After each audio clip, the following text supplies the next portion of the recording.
The emergency department was already under pressure before the alarms went off. Then the doors at the far end of the hospital corridor were forced open. Not by staff. Not by patients. By armed men moving with purpose. Within seconds, the ER was no longer a medical space. It became a containment zone. Doctors froze. Nurses stepped back. Security was outnumbered before they could even react. Only one man did not move. The janitor, quiet, unnoticed, still holding a mop near the supply corridor. He looked up once, then slowly set the mop against the wall, and walked toward the locked wing where the first screams had started. No one followed him. No one understood why he wasn't afraid. Not yet. Because what was about to happen inside that hospital had already been decided before anyone realized who he was. The hospital never truly stopped. Even at 3:17 a.m., when most cities softened into silence, the emergency department stayed awake under fluorescent lights that never dimmed. Monitors beeped in uneven rhythm. A stretcher rolled past with a torn sheet and a half-spoken prayer. A nurse signed a chart without looking up.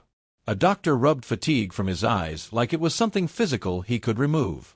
And in all of it, one man moved without being noticed. He wore a faded gray janitor's uniform. No name badge that anyone remembered. No conversation that lasted longer than a sentence. He pushed a cleaning cart through the edge of the corridor where no one stayed long enough to care. Most staff didn't even register him as present. To them, he was part of the hospital's background system, like the vending machine hum or the distant elevator bell. But he noticed everything. A security camera with a slight delay in its rotation. A supply door that never fully latched. A shift change pattern that left one hallway unobserved for exactly 90 seconds every hour. Small things. Invisible things. He didn't comment. He didn't report. He just observed. In the trauma bay, a young nurse laughed briefly at something a doctor said, too briefly, like laughter wasn't safe for long in this place. In the corner, a patient groaned under oxygen support, eyes half open, searching for someone who wasn't there.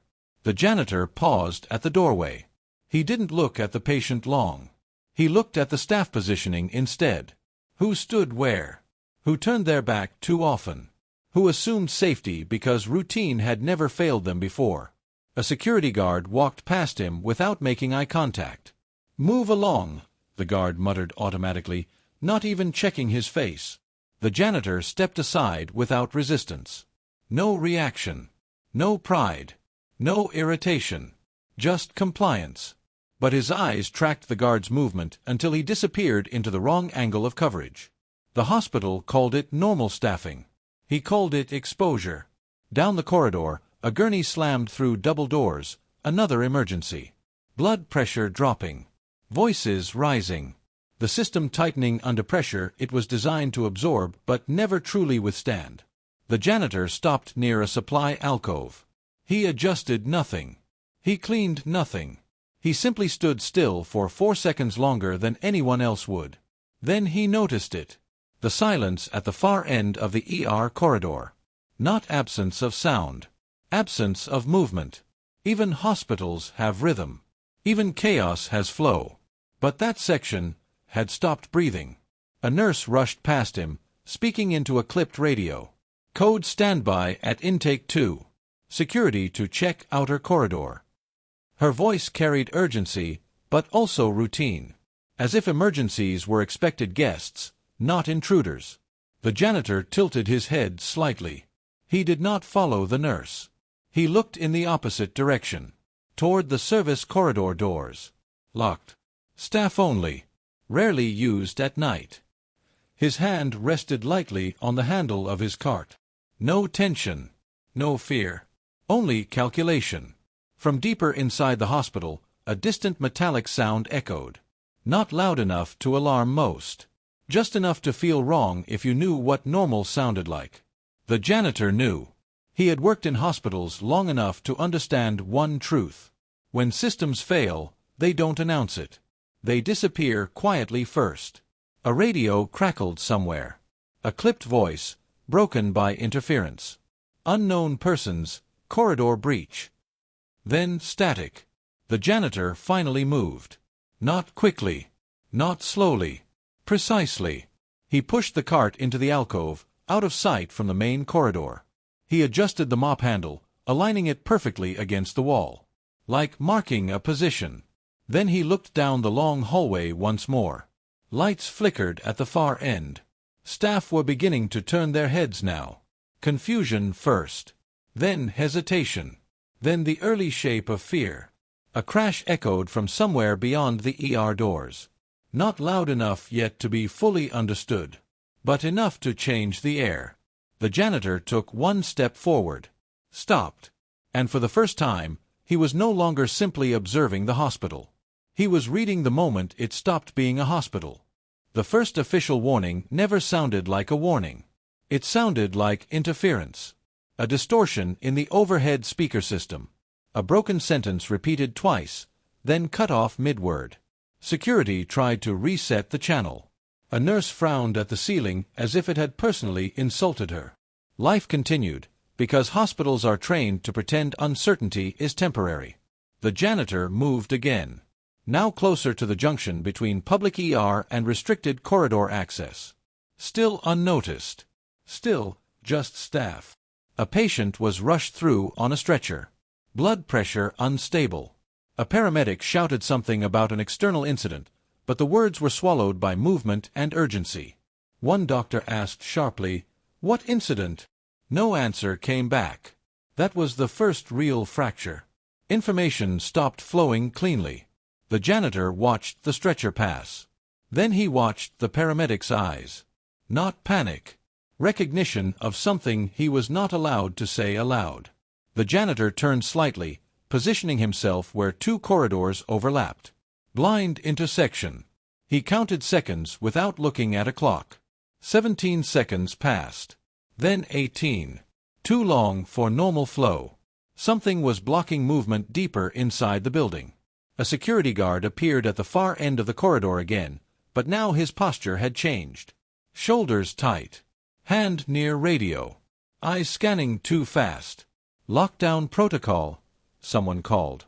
No confirmation, the guard replied. But his voice already said yes. The janitor lowered his gaze briefly. Not fear. Adjustment. He began walking, not toward the chaos, not away from it, but along the hospital's edge lines. The path staff rarely used unless something was already wrong. Doors that should have remained open were now closed, and doors that should have remained locked were slightly ajar. That detail mattered. He paused at one door, pressed lightly. It opened without resistance. He did not enter. He simply memorized. Behind him, voices rose. A nurse shouted for patients to stay calm. A doctor demanded communication updates. But the hospital was no longer responding like a system. It was reacting like an organism under stress. And stress always reveals weak points. The janitor continued forward. Unhurried. Unannounced. Still unseen. But no longer unconnected. Something had entered the hospital that did not belong there. And now, quietly, without recognition or permission, he was already tracking it. The first gunshot sounded smaller than people imagined it would. Not cinematic. Not thunderous. Just a hard crack somewhere beyond the admitting corridor. For half a second, nobody reacted correctly. A nurse froze with medication still in her hand. A patient looked up from a wheelchair, confused more than afraid. One doctor actually continued writing notes before his brain caught up to the sound. Then came the second shot. Closer. This time the corridor answered with screaming. Everything changed at once. A man in surgical scrubs ran through the ER doors, slipping against polished tile as he shouted, "Lock the entrances!" But the entrances were already compromised. Two armed men appeared at the far end of the hallway wearing dark civilian clothing and chest rigs hidden poorly beneath jackets. They moved fast. Controlled. Not random shooters. Not desperate men. Coordinated. One carried a compact rifle low against his shoulder. The other scanned corners before people. They weren't here for panic. They were here for control. The emergency department erupted. Patients tried to stand. Equipment crashed against walls. Someone shouted for security while security itself disappeared from sight. A doctor near intake raised his hands instinctively. "Please, this is a hospital." "Down," one of the armed men barked. The doctor dropped immediately. The janitor stood near the service corridor 20 yards away, partially hidden behind a supply cart no one remembered leaving there. His face did not change, but his eyes moved constantly. Entrances, angles, weapon discipline, movement spacing. 3 intruders visible, possibly more unseen. He listened carefully between the screams. That mattered more, because panic creates noise. Training listens through it. Another armed figure emerged near pediatric intake, shouting orders into an earpiece. He forced 2 nurses toward the waiting area while another man zip-tied a security guard against a chair. Still no wild firing. No chaos for its own sake. This operation had structure. The janitor stepped backward slowly into the shadow of the service hallway. Nobody noticed him leave. One of the gunmen kicked open a side door and pointed his rifle toward the surgical corridor. "Seal the East Wing."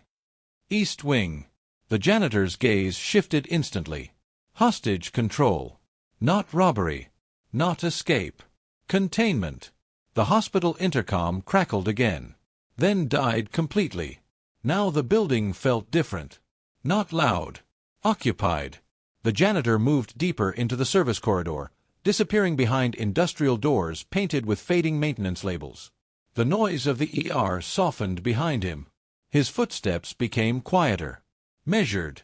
He reached a narrow maintenance junction connecting 3 parts of the hospital: emergency intake, pediatric wing, and surgical recovery. Critical intersection. He stopped there briefly, closed his eyes, listening. Distant screams from ER. Running footsteps above him. Metal impact somewhere near the loading entrance. And underneath all of it, patterns. The intruders were dividing space. Not randomly. Professionally. His eyes opened again. Focused.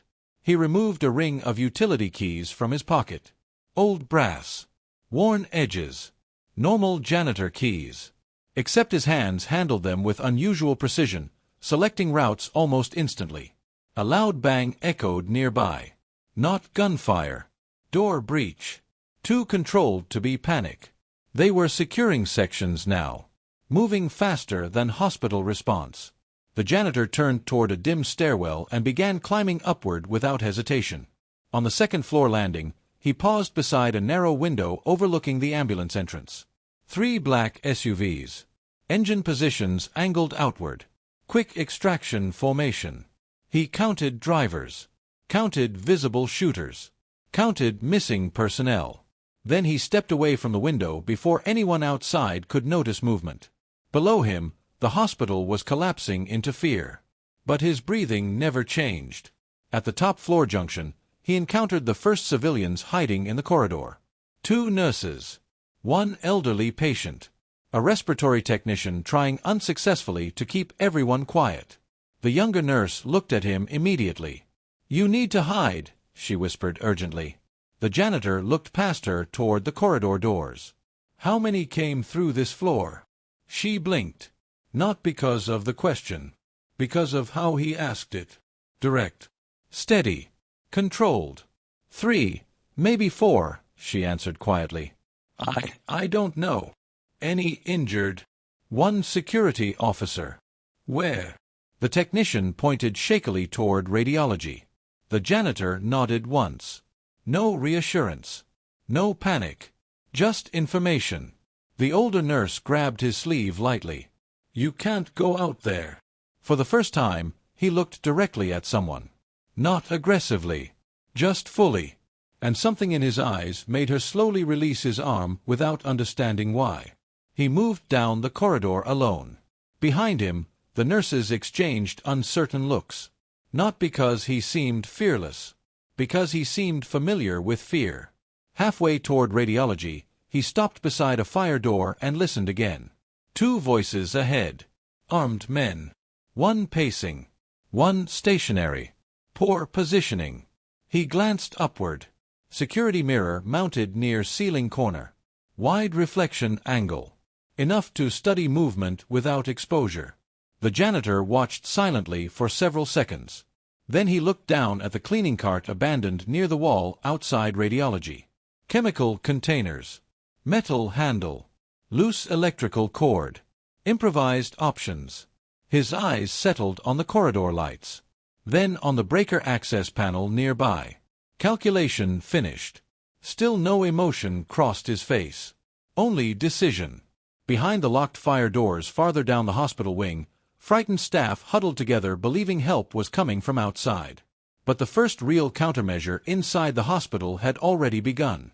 And none of them knew the quiet janitor was now controlling the pace of the attack. The hospital had become quieter. Not calmer. Quieter. The kind of silence that forms after fear settles into people's bones. Overhead lights still glowed across polished corridors, but movement had changed. Staff no longer walked naturally. Every step carried hesitation now, every voice lowered instinctively, every door opened carefully. The janitor moved through that silence like he belonged inside it. He crouched beside the electrical maintenance panel near radiology and slowly opened the metal cover. Inside, labeled switches lined the compartment in neat rows. Emergency corridor lighting. Diagnostic imaging backup power. Secondary hallway circuits. His eyes scanned once. Then stopped. He reached for one breaker and paused, not acting yet. Listening first. 2 armed men remained ahead beyond the fire doors. One voice restless. Impatient. Younger. The other calm. The calm one was the problem. "You watch the corridor," the younger man muttered. "I'm checking the rooms again." "No," the older voice answered immediately. "Stay positioned. Controlled. Experienced." The janitor closed the panel halfway without making a sound. He stepped backward into shadow and looked around the maintenance junction carefully. No cameras covering the lower angle. No reflective surfaces. Good. He removed a small flashlight from the side pocket of his janitor cart. Cheap plastic. Ordinary hospital equipment. Then he unscrewed the battery cap slightly. Just enough. He slid the flashlight beneath a linen cart positioned near the opposite wall. A distraction point. Nothing more. No dramatic plan. Just movement control. Then he reached back to the electrical panel. One switch flipped down. The corridor lights ahead instantly died. Darkness swallowed the radiology intersection. At once, voices reacted. "What happened?" "Hold position." Flashlights clicked on ahead. One beam swept across the hallway too quickly. Nervous. The janitor stayed completely still. Breathing shallow. Weight balanced. The younger gunman stepped forward first exactly as expected, weapon light searching aggressively through darkness. Mistake. Fast movement narrows awareness. The older man remained farther back near the hostage rooms. Better discipline. The janitor waited. Not for opportunity. For certainty. The younger gunman approached the linen cart slowly now, rifle angled toward the floor. Flashlight beam jittering slightly against walls. The janitor pressed the flashlight switch remotely using the loose battery contact. A flicker of light burst beneath the cart. Instant reaction. The gunman pivoted toward it. In that single movement, his weapon line drifted away from the corridor intersection. The janitor crossed distance immediately. Silent. One hand seized the rifle barrel downward before the gunman could react. The other drove the metal mop handle hard against the side of the man's throat. No dramatic strike. Precise force. Air disappeared from the gunman's lungs instantly. The rifle discharged once into the floor, deafening inside the narrow corridor. But already redirected. The janitor rotated behind him smoothly, using the collapsing body to block line of sight from the second gunman farther back. "Eric!" The older gunman raised his flashlight. Too late. The janitor pulled the younger attacker backward through the maintenance doorway just before the beam aligned. The second gunman advanced carefully now. Smarter. Weapon steady. The janitor lowered the unconscious attacker silently against the wall and removed the rifle magazine in one practiced motion. Then he waited again. No rush. No adrenaline visible. Only timing. The older gunman approached the intersection slower than before, flashlight beam scanning methodically. Military discipline. Not amateur. The janitor watched the beam patterns through the narrow gap in the doorway. 3-second sweep. Pause. Recenter. Advance. Predictable. He reached upward slowly toward the exposed sprinkler valve mounted above the maintenance entrance. One twist. Water exploded violently across the corridor ceiling. The gunman instinctively flinched upward at the sudden burst. The janitor moved immediately. He stepped from the doorway low and fast, slamming the metal maintenance door directly into the attacker's weapon arm. Bone cracked sharply. The rifle dropped. Before the man could recover, the janitor drove him into the wall and locked his injured arm against the pipe rail with brutal efficiency. No wasted motion. No anger. Only control. The attacker tried reaching for a sidearm. The janitor stopped the movement instantly with a short strike against the wrist joint. The handgun clattered away across wet tile. Then silence returned again. Water sprayed from the ceiling. The injured gunman gasped through clenched teeth. The janitor stood over him, breathing steadily. For several seconds neither man spoke. Then the gunman finally looked directly at him. Not confused anymore. Studying. "You military?" he asked quietly. The janitor said nothing. He removed the attacker's communication earpiece instead. Static crackled softly. Then a distant voice spoke through it. "Status check. Report." The janitor listened. Calmly. The wounded gunman stared upward now, something shifting behind his expression. Recognition. Not of identity. Of training. Because civilians do not move like this. The janitor pressed the transmit button once. Nothing else. Just a single click. Then he crushed the earpiece beneath his boot. Somewhere deeper inside the hospital, alarms suddenly activated again. Different corridor. Different team. The attack was expanding. And now the remaining intruders knew something inside the hospital was fighting back. They just did not know who. The janitor picked up the fallen rifle, checked the chamber automatically, then removed the bolt assembly completely. Useless now. He placed the disabled weapon aside. Again, restraint over violence. Then he looked toward the locked hostage wing farther down the corridor. People were still trapped there. And time inside the hospital was beginning to close. The hostage wing sat behind reinforced fire doors designed to contain infection outbreaks. Tonight, they were containing fear instead. Inside, more than 20 people were trapped across recovery rooms and pediatric observation bays. Patients too weak to move. Nurses trying to keep children quiet. One surgeon applying pressure to a gunshot wound using towels because proper trauma kits had been left in another corridor before lockdown.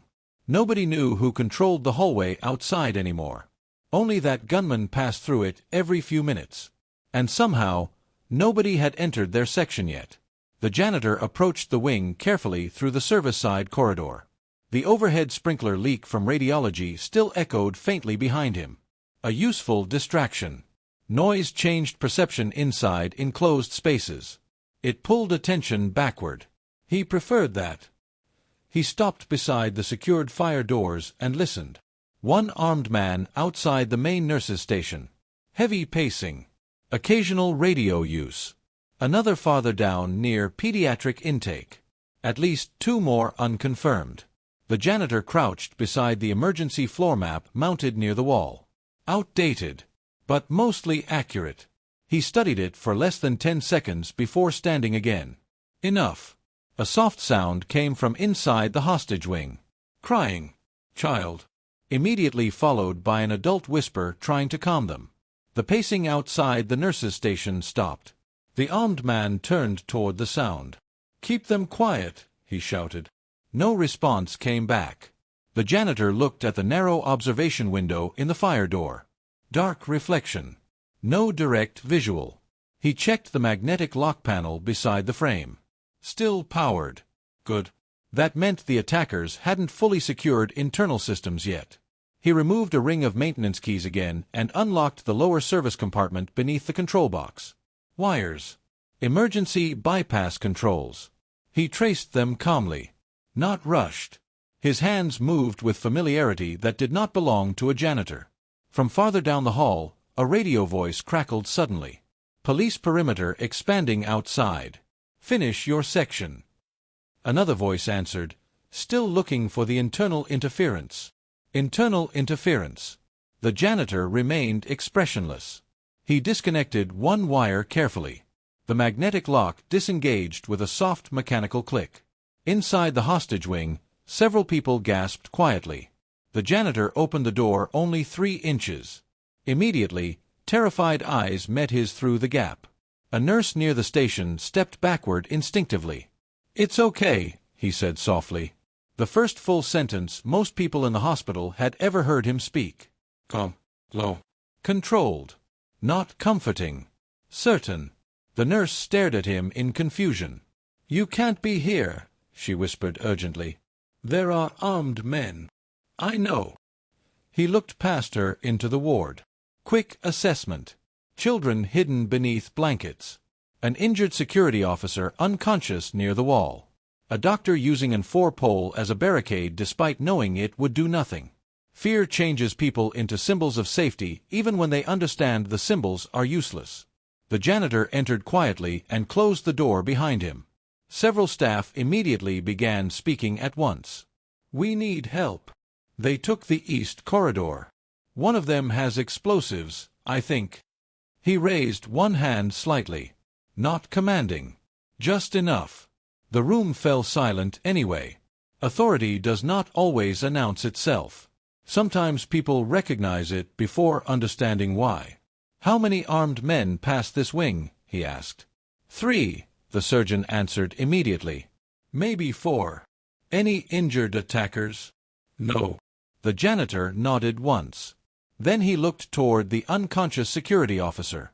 "His radio." The nurse handed it over without hesitation. Only after doing it did she seem surprised at herself. The janitor checked the radio battery. Dead. Not accidental. Communication suppression. Organized operation. A small boy near the back room looked up from beneath a blanket. "Are you police?" The janitor met his eyes briefly. "No." The answer unsettled the adults more than the child. Because he did not explain further. A loud metallic crash echoed outside the ward. Everyone flinched. The janitor did not. He moved toward the nurses' station windows and lowered himself carefully beneath sightline level. Through the narrow gap beneath the blinds, he observed the corridor. One gunman near the intersection. Another dragging medical carts into a barricade farther down. Movement tightening. The attackers were preparing for external breach response, which meant pressure outside the hospital was increasing faster than expected. Good. But pressure also makes armed men unstable. Bad. The janitor watched the nearest attacker carefully. Right-handed. Tired stance. Poor hallway discipline. Constant shoulder checks. Nervous. The dangerous ones were always calmer. Then he noticed something else. The attacker at the barricade kept glancing toward a locked medication room. Not random. Protective positioning. The janitor's eyes narrowed slightly. Possible command post. Or explosives storage. Either option changed everything. Behind him, the surgeon spoke quietly. "Who are you?" The janitor kept watching the corridor. "No one important." The surgeon almost responded. Then stopped. Because the answer sounded less humble than final. A child began coughing violently near pediatric observation. Instantly, the nearest gunman outside turned toward the sound again. The janitor made a decision. Fast. Controlled. He looked at the nurse beside him. "When I open this door, keep everyone down and silent." Her face tightened. "What are you doing?" He ignored the question. Not out of arrogance. Because explanation wastes time in unstable environments. He waited. The gunman outside stepped closer toward the ward entrance. Closer. Closer. The janitor opened the fire door suddenly and slammed an empty oxygen cylinder hard across the tile corridor. The metal tank spun loudly toward the opposite wall. The gunman reacted instantly, pivoting toward the movement. Wrong direction. The janitor crossed the doorway in 2 silent steps and drove the attacker head first into the nurse's station glass before the rifle could rise fully. The impact shattered part of the partition. The rifle discharged once into the ceiling. Inside the ward, screams erupted. The janitor trapped the weapon against the wall with his forearm. The hospital air had changed. Not physically. Emotionally. Fear was no longer spreading in waves. It had settled into corners, into breathing patterns, into the way people held themselves against walls and waited for something terrible to reach them. Inside the hostage wing, nobody spoke above a whisper now. The unconscious gunman remained zip-tied near the nurses' station using restraints pulled from emergency psychiatric storage. One nurse had covered the shattered glass partition with blankets to keep children from seeing blood on the floor. The janitor moved through the ward quietly, checking doors one by one. Not like staff. Like someone clearing territory. A surgeon watched him from across the hallway with growing unease. Not distrust. Recognition without context. Because the man in the janitor uniform was not improvising anymore. He was operating. The janitor stopped near pediatric observation and looked inside. 3 children. 2 mothers. 1 elderly patient on oxygen support. 2 vulnerable to move quickly. He studied the room layout immediately. Single entrance. No secondary exit. Poor defensive angle. Bad position if attackers pushed the corridor. He turned toward the nurse beside him. Move the children to imaging recovery. She blinked.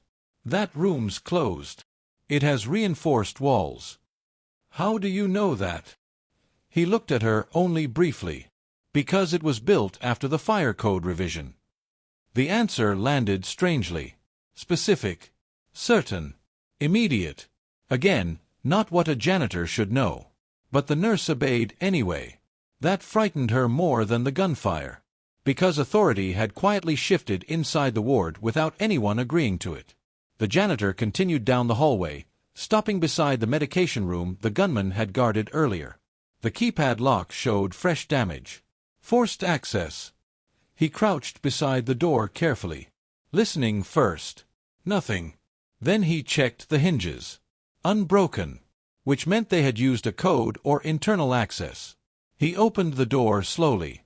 Inside, shelves of medication lined the walls beneath dim emergency lighting. But that was not what mattered. The center of the room had been cleared. Equipment cases stacked low. Tactical bags open. Ammunition partially sorted across a medical supply cart. Operational staging area. The janitor's face hardened slightly for the first time all night. Not anger. Confirmation. This was planned far beyond a random assault. He stepped farther inside and examined one open equipment case. Military-grade communications relay. Encrypted. Professional. Then he noticed the hospital blueprint spread across the counter. Specific sections marked in red. Pediatric wing. Surgical ICU. Trauma records. Not escape routes. Targets. Behind him, footsteps approached quickly. The surgeon from earlier stopped at the doorway. Oh God! The janitor folded the blueprint calmly. Get everyone away from central corridors. What is this? Noisy men hiding a quieter objective. The surgeon stared at him. That doesn't answer anything. It answers enough. The janitor picked up one of the radios from the supply case. Static filled the speaker briefly before voices emerged. North stairwell secured. Perimeter units holding outside. Still no visual on internal disruption. Internal disruption. That was him now. And they knew it. The janitor lowered the volume immediately. Do they know where we are? The surgeon asked quietly. Not yet. Who are these people? The janitor looked toward the blueprint again. Then at the names marked beside certain hospital rooms. Witnesses.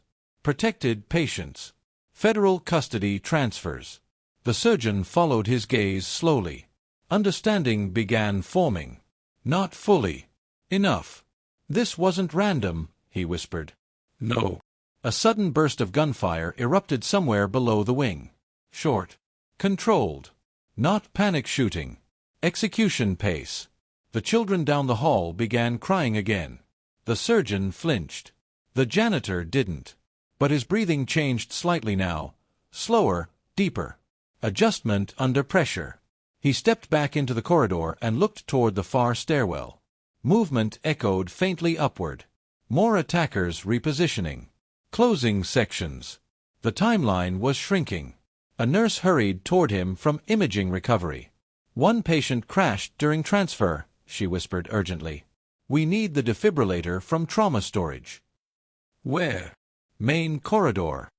Dangerous route. The janitor looked at the floor map mounted beside the nurse's station. Then at the maintenance ceiling access above them. His eyes measured distance automatically. "Get me a wheelchair," he said. The nurse hesitated. "What? A wheelchair?" Within seconds she brought one. The janitor removed the seat cushion and exposed the lower metal frame beneath it. Storage gap. He looked at the surgeon. "You know trauma inventory?" "Yes."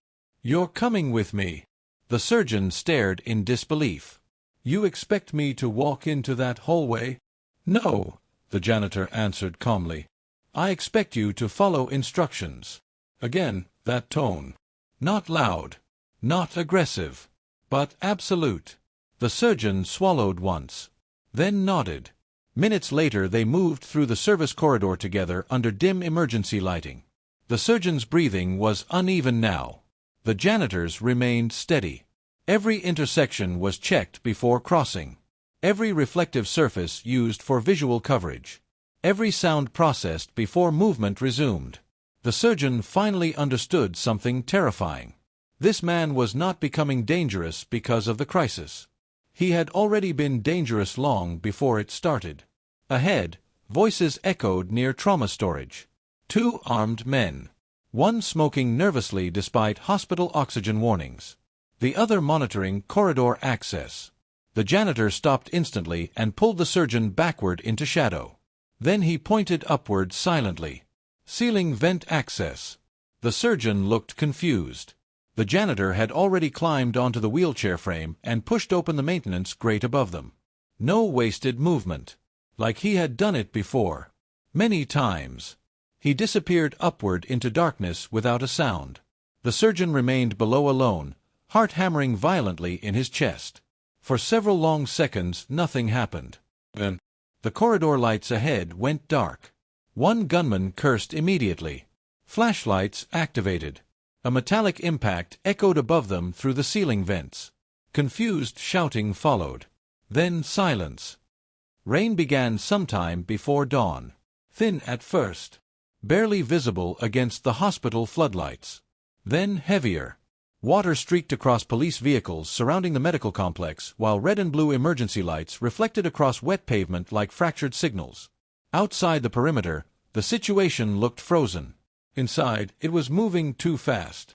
Federal response units had arrived 23 minutes earlier. No public markings. No unnecessary sirens. Men and women in dark jackets stood beneath mobile command lighting studying building schematics spread across folding tables soaked at the corners from rainwater. Nobody liked the operational picture. Too many civilians. Too many unknown shooters. Too little communication from inside. A tactical supervisor adjusted his headset while listening to fragmented updates. South side windows secured. No movement from pediatric.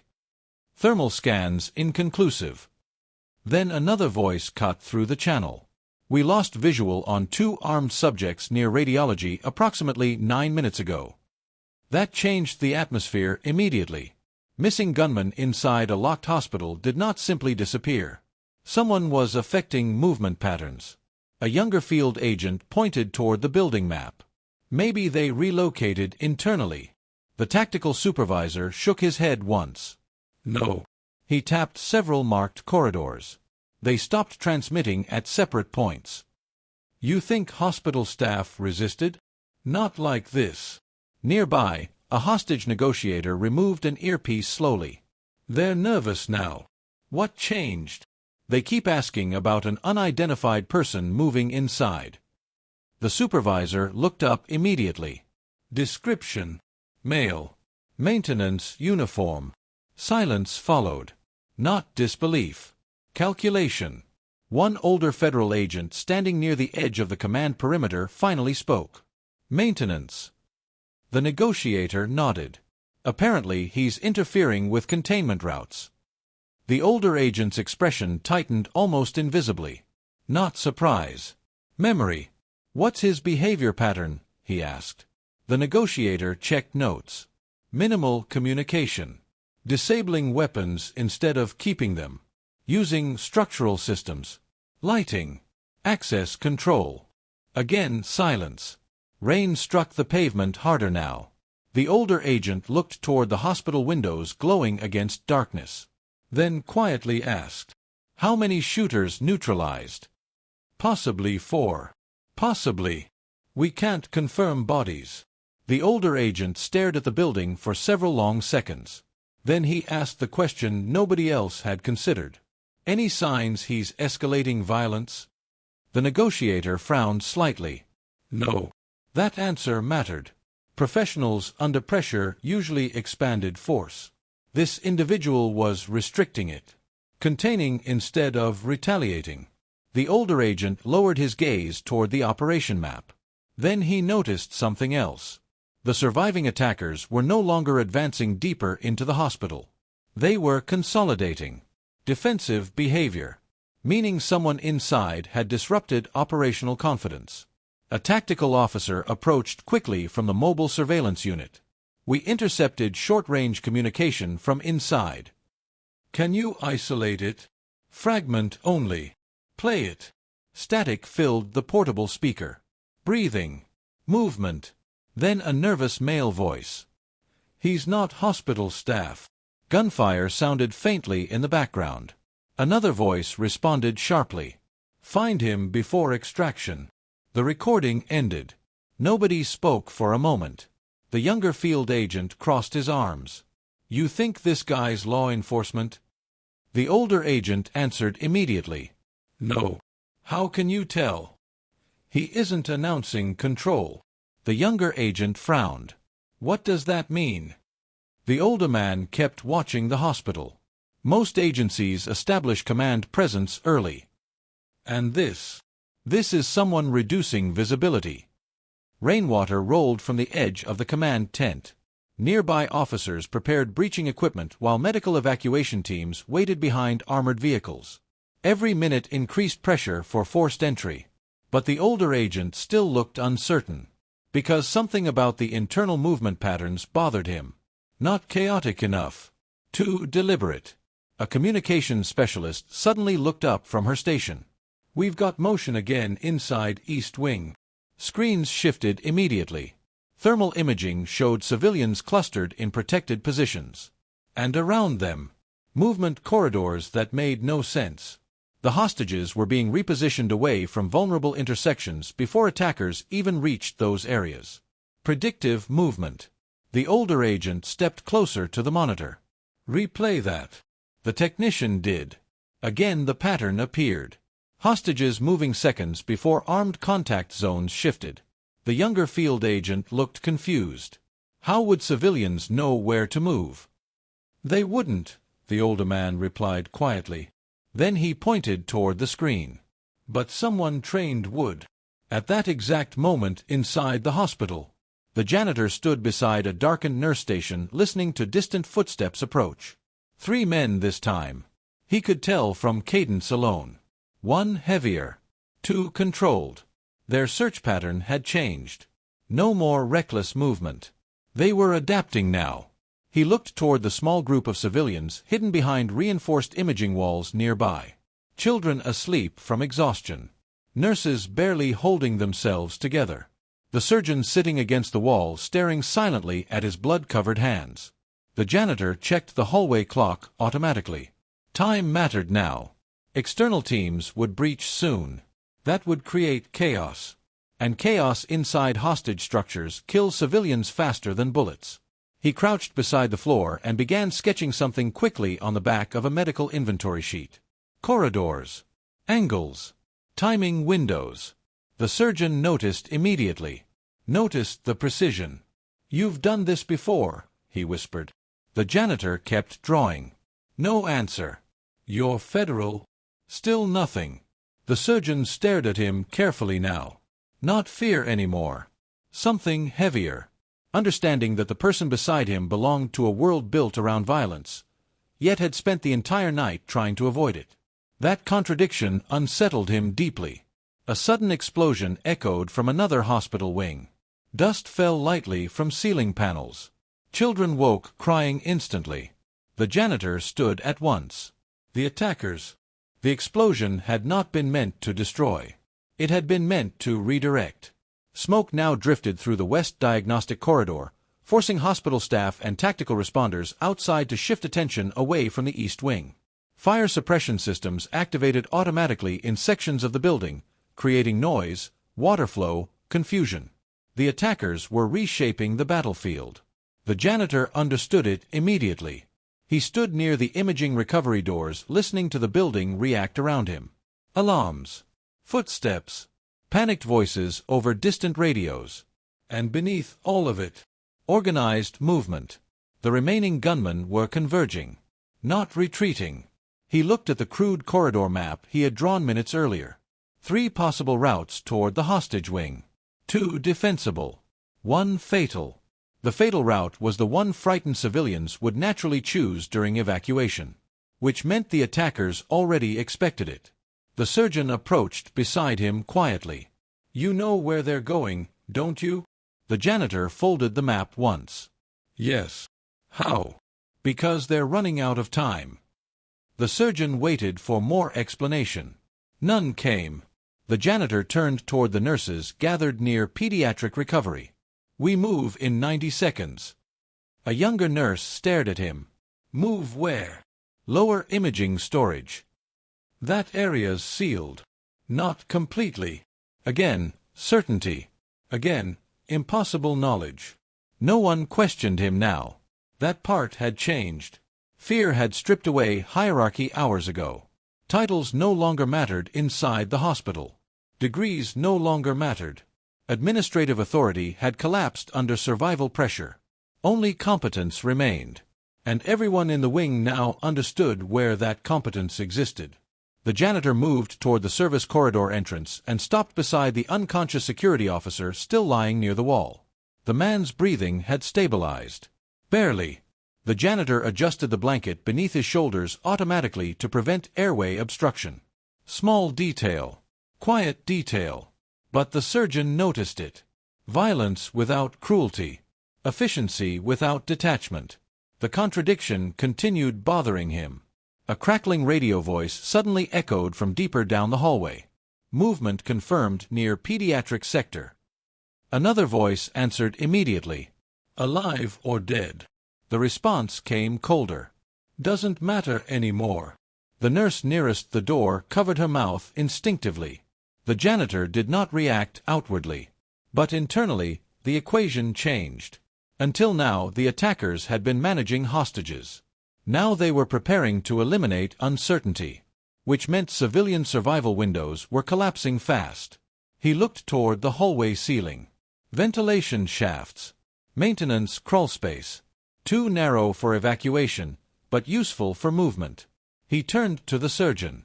"How many patients can walk unassisted?" "Maybe 14.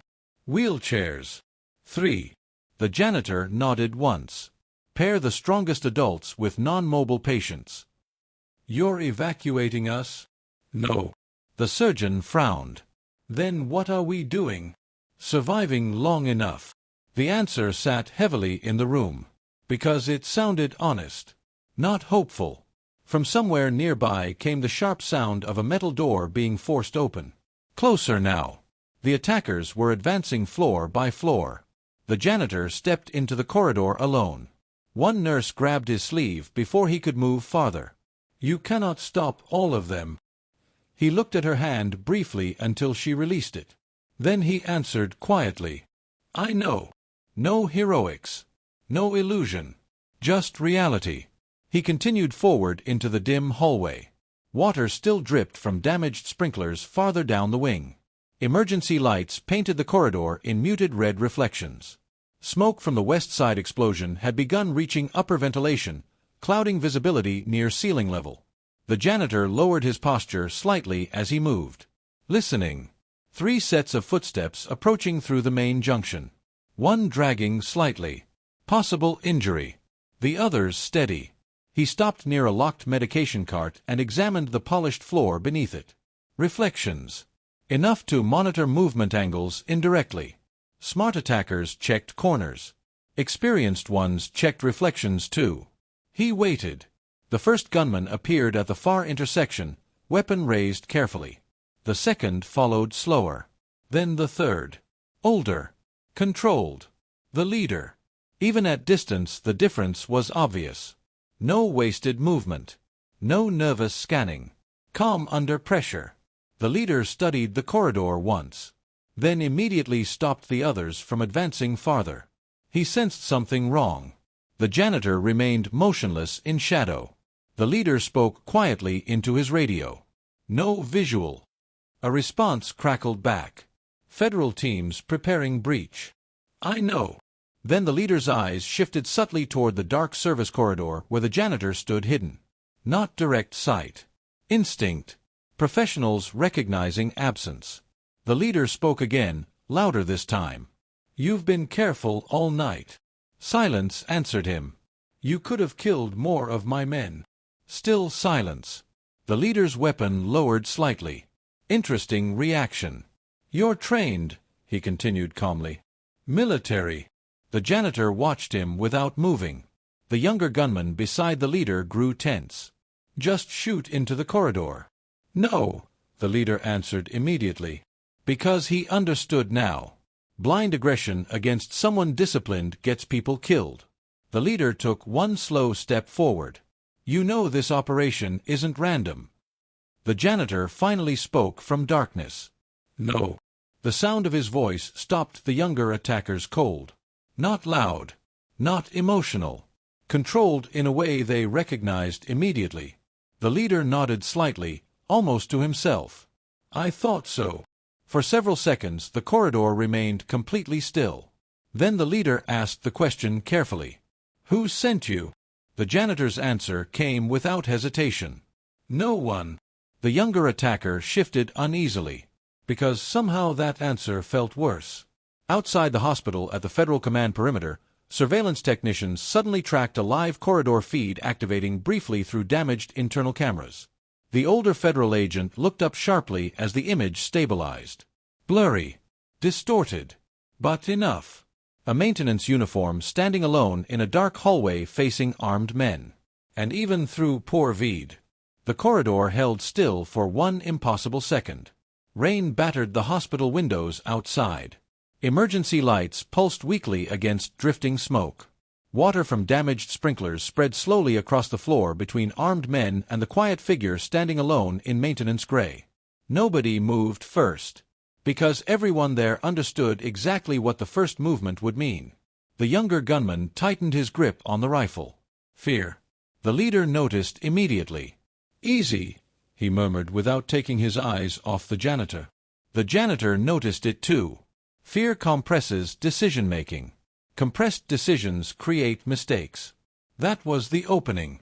The leader shifted slightly, preparing to reposition toward better cover. At the same instant, the janitor reached upward and slammed the emergency fire control lever mounted beside the wall. Heavy steel fire doors dropped instantly through the corridor with explosive force. The younger gunman reacted too slowly.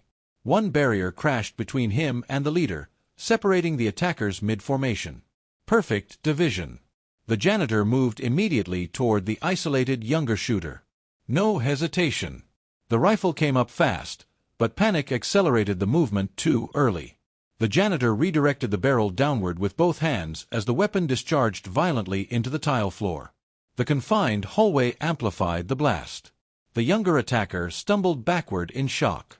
The janitor struck once against the side of the man's knee. Structural collapse. Nothing theatrical. The attacker fell hard against the wall, weapon skidding away beneath the sprinkling water. Before he could recover, the janitor pinned him against the floor and stripped the sidearm from his vest in one clean movement. Then stopped. No finishing blow. No unnecessary damage. The attacker stared upward, breathing hard, confusion overtaking fear now. Because the man controlling him was still holding back. Behind the steel fire barrier, the leader shouted sharply.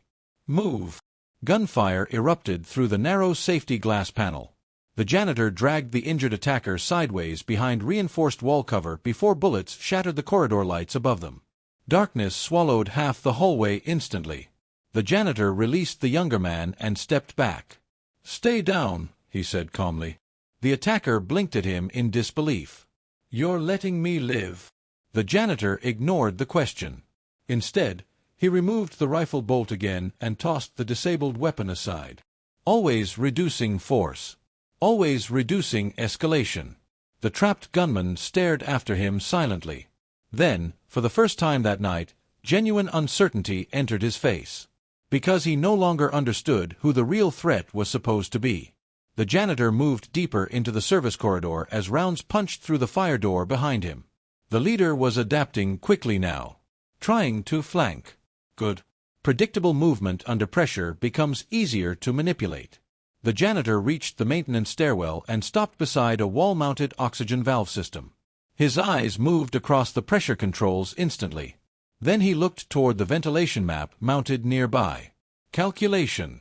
Not attack. Containment. He opened 2 emergency oxygen purge valves halfway. A deafening hiss flooded the lower corridor systems immediately. Visibility worsened as vapor pressure spread through connecting hallways. Confusion layer. The hospital itself was becoming terrain now. Inside the hostage wing, nurses pulled frightened children lower against the floor as alarms echoed through the building. The surgeon stood near the reinforced imaging room doors, listening to gunfire growing closer again. Then suddenly, silence. Not complete silence. Controlled silence. The kind that happens when someone dangerous begins moving carefully. The surgeon looked toward the service corridor. Waiting.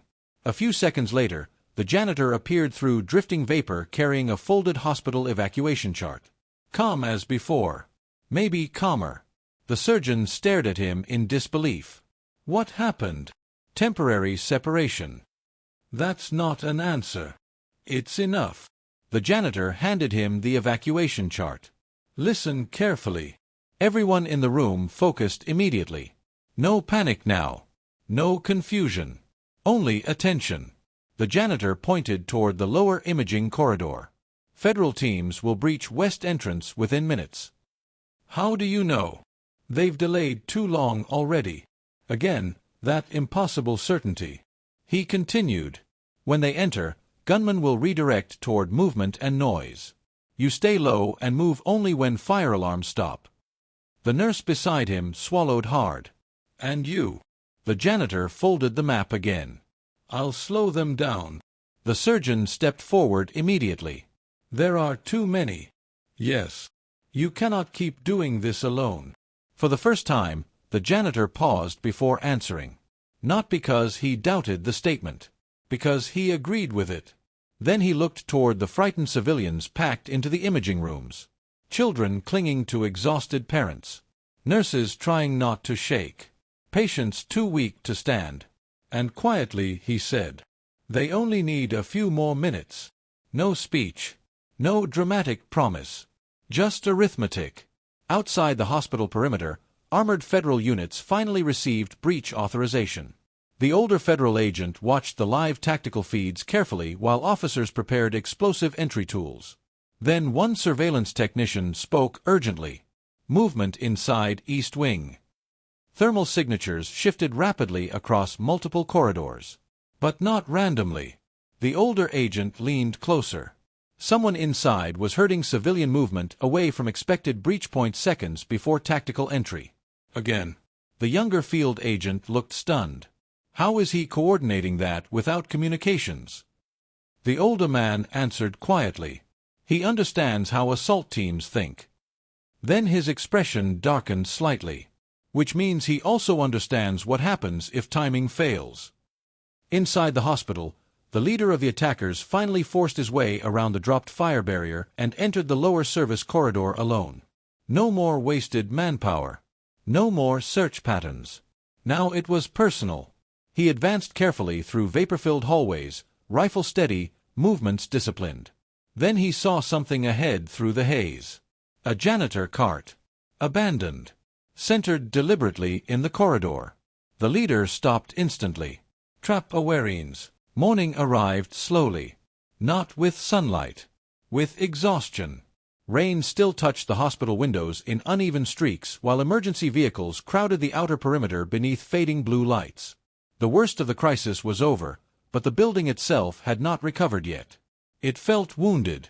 Hallways smelled of smoke, antiseptic, wet concrete, and burned wiring. Broken glass remained taped off near the east wing. Bullet impacts marked walls that had held children and nurses behind them only hours earlier. Federal teams moved room to room collecting evidence in low voices. Nobody celebrated. Too many close calls for that. Inside imaging recovery, exhausted staff sat wrapped in hospital blankets while paramedics checked vitals and shock symptoms.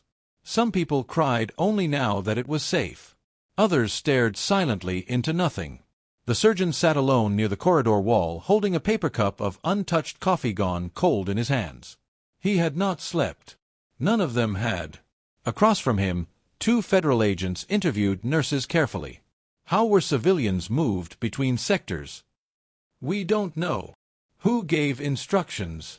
The nurse hesitated, then answered quietly. The janitor. The younger agent frowned immediately. What janitor? The nurse looked confused by the question. The maintenance man. Name.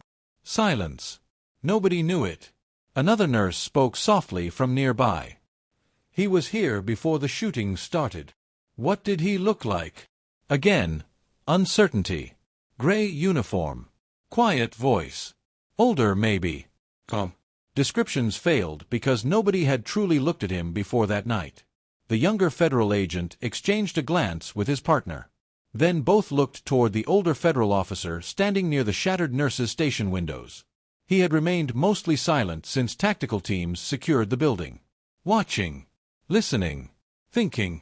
The younger agent approached him carefully. Sir, nobody can identify him. The older man nodded once without surprise. Not unusual. You know who he is. The older agent looked toward the long corridor leading back into emergency intake. For several seconds he said nothing. Then, I know what he is. The younger agent waited. But the explanation never came. Farther down the hallway, cleanup crews began removing damaged equipment while hospital administrators argued quietly about media statements and security failures. The normal world was trying to return. That always happens after violence. Systems rush to repair appearances before people. Near the maintenance elevators, one exhausted nurse suddenly stopped walking. Something had caught her attention. A janitor cart stood parked neatly beside the wall. Clean. Organized. Mop handle aligned perfectly against the side bracket. Like nothing had happened. She stared at it for a long moment. Then slowly opened the lower storage compartment. Inside rested several confiscated hospital access cards. And beneath them, the unconscious security officer's missing wedding ring. Recovered somehow during the chaos. The nurse closed the compartment carefully. Emotion tightening unexpectedly in her throat. Not because of heroism. Because whoever the janitor was, he had noticed small things even during violence. Human things. The surgeon approached beside her quietly. He's gone, isn't he? She nodded. Neither spoke for several seconds. Then the surgeon looked down the empty hallway. I never even asked his name. The nurse answered softly. I don't think he wanted us to. Outside the hospital, reporters gathered behind police barriers searching for answers already being filtered through official channels. Hostage crisis. Federal intervention. Contained casualties. Clean summaries for complicated fear. But inside the command vehicle parked near the perimeter, the older federal agent reviewed surveillance still frames one final time. Blurry images. Smoke-filled corridors. A maintenance worker repositioning civilians seconds before crossfire zones. A figure dragging wounded people through service halls. A man standing alone facing armed attackers. No clear face in any frame. Intentional. The younger field agent entered the vehicle. We checked employment records, he said. No maintenance employee matches. The older man kept studying the screen. Expected. So he wasn't staff. A long pause followed. Then the older man finally closed the file. He was exactly the kind of staff the hospital needed. The younger agent looked unconvinced. "That sounds like you know him."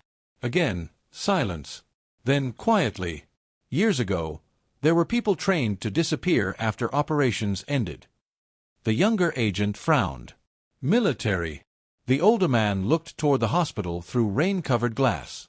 "Something close to it. Should we look for him?" The older man considered the question carefully, then shook his head once. "No." "Why not?" "Because men like that only vanish for one reason. They want peace more than recognition." But he did not say that aloud. Instead, he simply answered, "He already left." Hours later, as daylight finally pushed through storm clouds, the hospital slowly reopened unaffected sections to controlled staff movement. Life returning by fragments. Machines restarted. Phones rang again. Stretchers rolled once more through cleaned corridors. And near the far end of the underground parking structure, a man in a plain dark jacket placed a folded maintenance uniform into a disposal bin. No ceremony. No hesitation. He washed dried blood from his hands at a maintenance sink until nothing visible remained. Then he exited through an employee access door into the gray morning rain. No escort. No report. No recognition. Just another anonymous figure disappearing into the city beyond the hospital perimeter. Behind him, the building remained standing. People remained alive. And somewhere inside its crowded hallways, staff would spend years quietly wondering about the janitor who moved through chaos like he had seen it all before. But the man himself never looked back.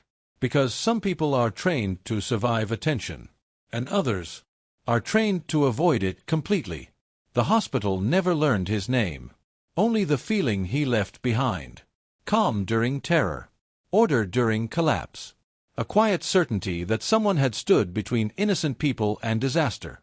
Then vanished before anyone could thank him for it.